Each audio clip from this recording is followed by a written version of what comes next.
the sloppy Joe of Philly Okay. cheesesteaks. We're playing Horizon Zero Dawn, and she's like, "What is this about?" Going back to the burger part. Hey, welcome back to Bread and Burgers, everybody. This is John, and I'm Jonas. that was late. No, so you can see a different background where I'm sitting. It's because in the San Francisco Bay Area, it's been like pretty hot, about like high 80s, low 90s. I know we're not hitting the hundreds yet, but it's a little hot. We're in my house, and so I have to change a little bit where I record. There's AC kind of blaring in the background, because it's pretty muggy and disgusting inside my room slash studio. So Yeah, it is getting warm here as well. I think we're hitting 80s today, and so I've just been inside. Fortunately, I normally record in my living room, which has the AC unit. So, well, I mean, like 80s is I'm okay with 80s. I'm not like, oh, hey, like 80s is like blaring hot or crazy, but it gets warm. sure, sure. I think everyone has their own kind of tolerance. I personally prefer colder temperatures. I just feel like it's easier to get warmer than it is to get cooler. That makes sense. Yeah. Well, so anyway, without further ado, this is Random Pickles. Another one of those interesting discussions that can go like completely off track, and who knows where we end up, right? Sure. So you ready for this, Jonas? All right, let's go. So speaking of off track, I actually recently got this game. I can show it to you guys. This is backwards, upside down. This is a game called Trial by Trolley. It is, a Skybound Games, game, Cyanide and Happiness, and it is an ethics, morals, any one of them. It's a game that is based on the moral theory of consequentialism, and the idea of the game is that you have two tracks, right? Where you have two teams of people, and then each one of you have cards, and you have a deck with like some people who are like saintly, and some people who are just like really really bad, evil people like Adolf Hitler or something.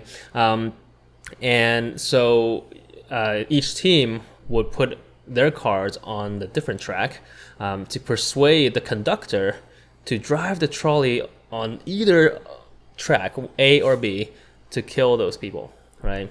And you try to justify your choices based on maybe what they did or who they are, or like try to up the stakes, if you will. Yeah, I think it's a really cool game concept. I mean, in principle, it's basically the same as any of those like judge and pick your favorite card kind of games, such as Apples to Apples, Cards Against Humanity. The closest one I can think of that this is probably similar to would be something like Super Fight. But I think just the whole kind of basing it off of this sort of ethics exercise is really interesting. Yeah, I mean, if you think about it, it's this kind of concept is more common than you think. Of course, you don't want to be driving trolleys or cars and running into people or killing people, right? That's wrong, or is it? Because actually in modern in everyday TV shows, in The Good Place, a whole show, really based on ethics and morality, and it's a comedy. There is a scene where the main character is Chidi is forced to make this choice in this kind of pseudo heaven or heavenly world or kind of thing. So yeah, I mean it's actually used a lot. This trolley problem is used a lot in pop media. So and that's the reason why we got it. Yeah, I think it's a really popular sort of conception where you're able to try to grasp sort of these weighty ethical issues, but it does contain it in this sort of comprehensible relativistic kind of box. Yeah, So okay, let me give you a little background, right? So way back in college, I took a class, philosophy one, where they talked about argumentation and also talked about like different, like basic ethical theories. And one of them is consequentialism, and deontology, right? So that's kind of how it was framed for me. And I'm just going to read some notes here that I have. So what's consequentialism, right? Consequentialism is, the doctrine that the morality of actions is to be judged solely by its consequences.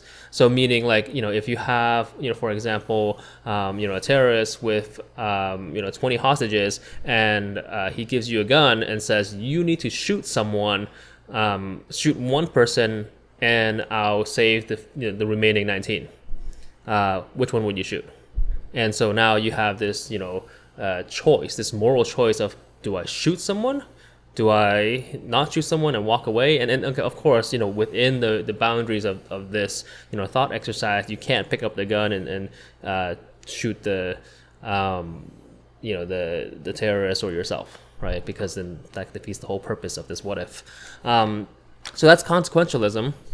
Would you act based on, would you act and would you do something just based on the consequences alone, right? Or deontology is a theory that suggests actions are good or bad according to a clear set of rules.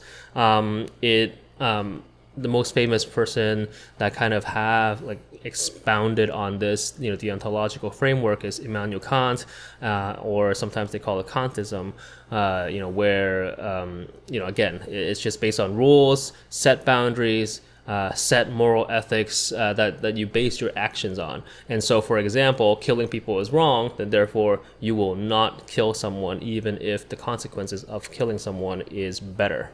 Does that make sense? Yeah, definitely. And I think for those of you that might be familiar, the name that is commonly associated with consequentialism is Machiavelli, with the saying, the end justifies the means, right? As long as we come to a good end, it doesn't matter really how we got there. Yeah. So before we kind of dive into this, and I have a question for Jonas. I mean, this is as it's not as far as it goes, but bread and burgers, where we're talking about burgers and everything life. I mean, this is the life part. We are really going off rails here, and looking at what this is about, right? So Jonas, what do you think? Do you find yourself being a consequentialist, or a Kantist, or a deontologist, if you will? I think for me, I tend to want to stick to kind of more of a deontological slant.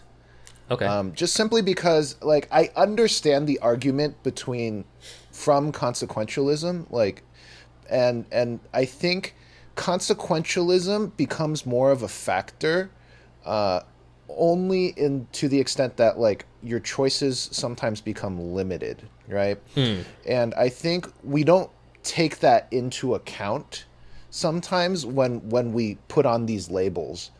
And so if we're given two choices, uh, it's natural to kind of want to differentiate them as right and wrong, Okay. as opposed to, right, if you're a deontologist, it is possible to get like two wrong choices that you have to choose between, in which case you might take a more consequentialist sort of attitude towards it, as opposed to kind of a pure consequentialist where it doesn't matter what happens in the middle, right? I think, to me, right, like I'm more in that sense in the camp of it does matter how you get there, because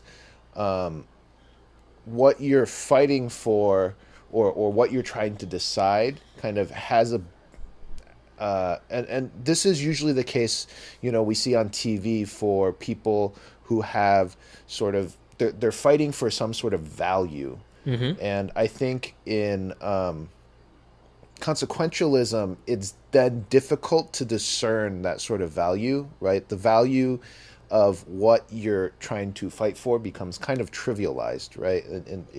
And generally, I'm not saying that it's trivial in nature. Like safety is never trivial, and that tends to be, at least in a lot of these sort of stories or thought exercises, tends to be one of the prominent values of consequentialism.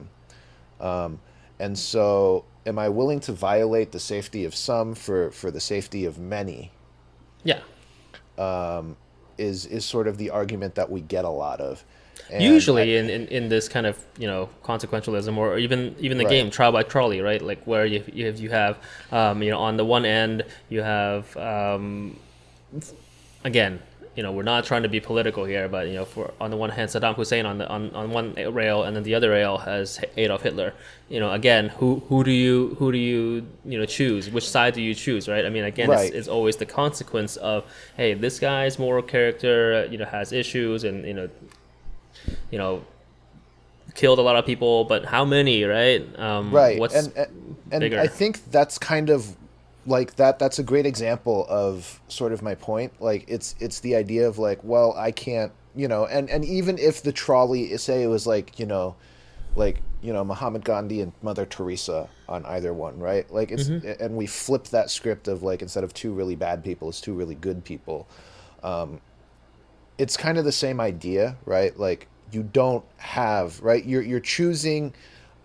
It's no longer kind of a choice between like good, purely a choice between like good or bad, Hmm. Hmm. in a certain sense. And in which case, right, the idea is that there's almost this sort of like both and, but I think people will identify with the one that they start with first, which for me Okay. would be deontology, or deontologicalism, whatever Yeah. word So you want to. so what you're saying is your actions. You want to think of your actions pretty much based on a set rules or framework Hmm. that has a definite right and wrong to it, rather than every action being kind of a moralistic it's Depends on it's how it ends up. Yeah, and, right, and I right. think, right, I think for most people it's never going to be kind of one extreme or the other. It's usually going to be, you're somewhere in the middle, and it's just a question of where do you look to first. And from my perspective, I'm always going to look to deontology first. And if that cannot give me a conclusive answer, right? Like, should I run over Mother Teresa? No. Should I run over Gandhi? No. Okay. Then I have to move to something else to give me a better answer. Okay, but ultimately, if for example, if your framework says that running over someone is wrong and you should never do it, Hmm. um, you know, but you can't avoid that, then that Right. means that you have to make a morally wrong choice, Hmm. um, and so ultimately, does it really matter then if you run over Mother Teresa or Gandhi? Yeah, and I think that is, a good point, but and at the same time, right? Like it's uh, the idea of, right. I think the one of the common, I think, misperceptions, of putting things in extreme, and juxtaposing them with one another, is that we tend to want to define one as the complete antithesis of the other. Yeah. So if consequentialism is only interested in the consequences, Yep. right? The natural inclination is to think that deontology is then therefore only interested in the means. It doesn't matter what happens at the end, as long as my action is right or wrong, right? But I think that, I actually, you know, don't think, if we take that definition of deontology where things are ascribed kind of right and wrong in advance, right? That includes consequences. So I think in that regards, right? I don't necessarily, buy that. Like it doesn't matter, right? In the sense of like, well, you're gonna kill someone anyway, and that's wrong. And the thing is yeah, that's true. But then at the same time, I don't necessarily know. At least for me, deontology isn't necessarily I don't think it's necessarily as black and white. It could be to me more of a gradient, and Okay. B, like, you do have to weigh the consequences, right? The consequences also have right and wrong in addition to the means.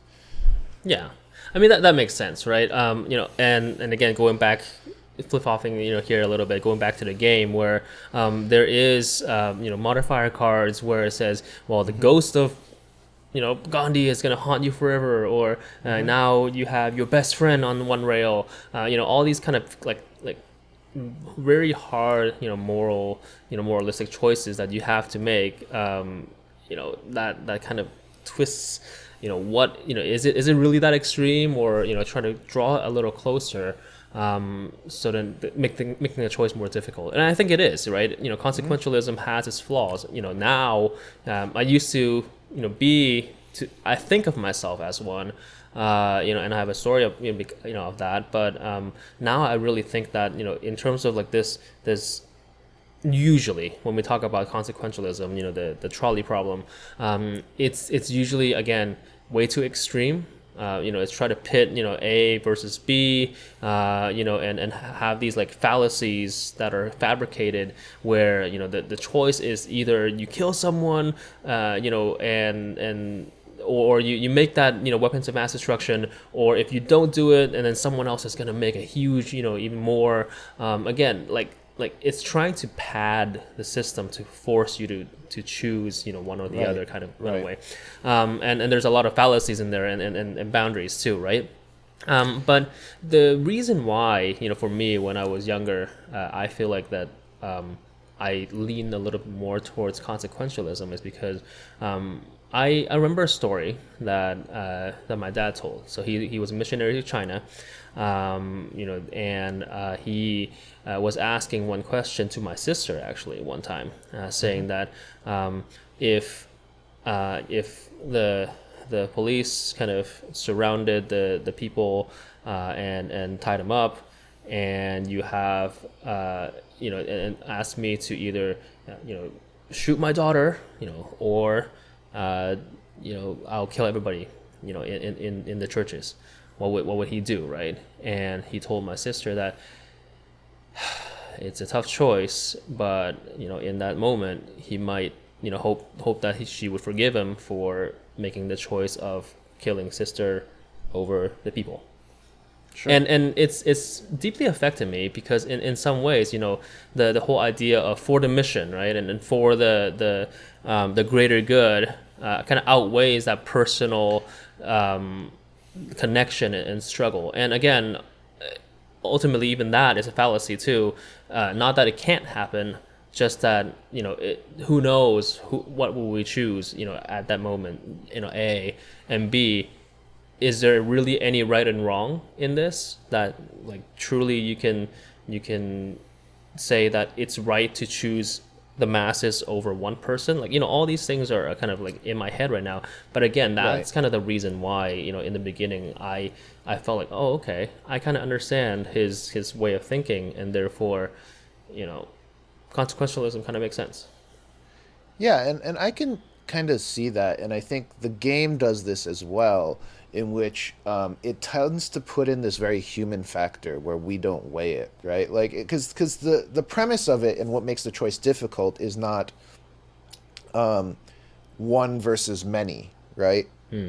It's actually to me the more challenging aspect of it is actually it's your daughter versus not relatives, right? Like not your daughter, Mm-hmm. essentially, and that to for a lot of people probably changes the equation. And so, in some sense, it might beg the question, right? Is like kind of how far are you willing to go? And I think part of the interesting thing about this discussion, and I think part of what is helps us to really like process this is the idea of right like is I think the trying not to misconstrue like understandability Hmm. with moral acceptance, right? And I think that's something that media kind of does sometimes.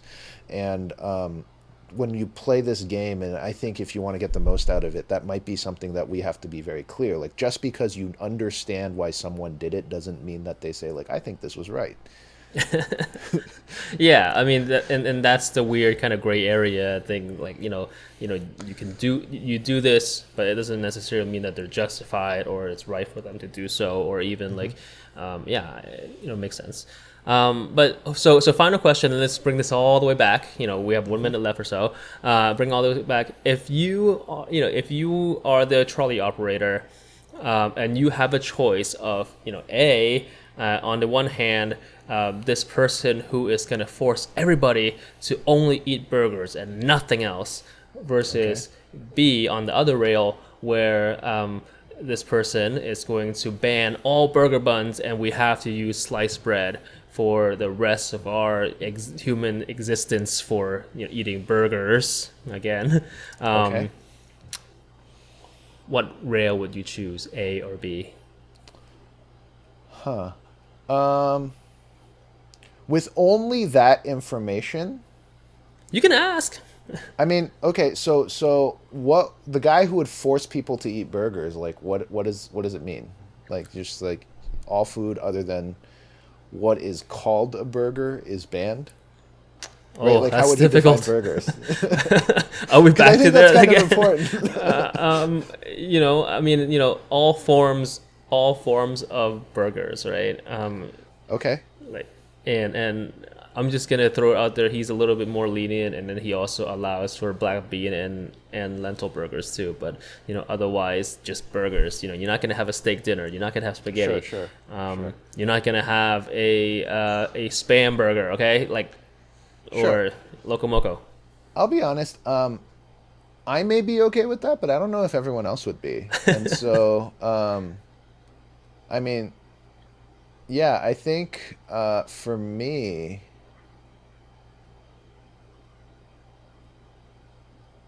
like, it comes back to, like, so if we go by the definition of burger as that kind of mode, and it's like that bun patty bun, and it has to look like that. For me, there's a as much as I love burgers, and I'd be totally okay with that. I honestly kind of feel like I would choose to run over A, simply because I feel like I can work around B Okay, easier. so meaning that you can have the collective memory of burgers being wiped out of human existence. Right, and if it's just sliced bread, right? Like, I feel like I could still make something kind of work with that, right? Like, I like a patty melt, right? And Okay. maybe for you that means burgers no longer exist, but I Yeah. can Yeah. figure I feel like I could figure out something to kind of hit that spot for me. Yeah, okay, okay, that makes sense. Well, again, this is a huge moral dilemma, but what do you guys think? Are you operating on a mode of the means justifies the end justifies the means, or does the mean everything, right? What do you think? Drop Sure. us a line, leave us a comment, subscribe to our channel, our podcast, and then maybe you can hear more Random Pickles. Wait, so does this mean you're gonna run over the sliced bread guy? It's a hard choice. But if you think about it, he's gonna wipe out an entire collective memory I mean, then again, the other guy too, right? He wiping out everything else but burgers. I'll probably run over A as well. Okay. All right. It's Yeah. been Random Pickles. We'll see you later.